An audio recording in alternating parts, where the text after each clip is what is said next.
Le portrait de celui qui a avoué son crime. Mumtaz Qadri, érigé ici en héros, dit avoir tué le gouverneur du Pendjab parce qu'il était en faveur d'une révision de la loi sur le blasphème. Une loi très controversée qui prévoit notamment la peine de mort en cas d'insulte du prophète Mahomet. À Karachi, 50 000 personnes ont manifesté pour le maintien de cette loi derrière des partis islamistes de plus en plus présents au Pakistan.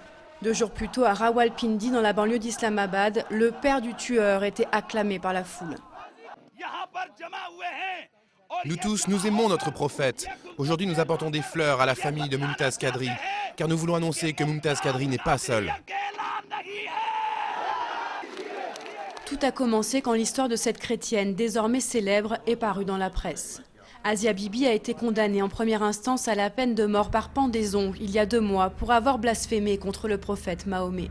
En juin 2009, alors qu'elle travaillait au champ, des femmes musulmanes auraient refusé de boire dans le verre touché par la chrétienne. Les paysannes se seraient alors disputées.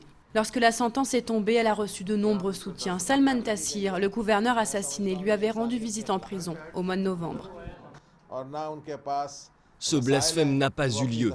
Personne ne l'aide. C'est une pauvre femme chrétienne. Elle n'a pas d'avocat et n'a pas les moyens de se défendre.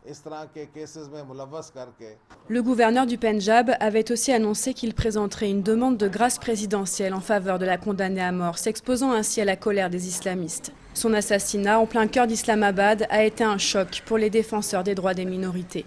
Face aux menaces, peu de personnalités politiques soutiennent ouvertement l'amendement de loi sur le blasphème. Nous avons perdu espoir. Ce radicalisme religieux est profondément ancré.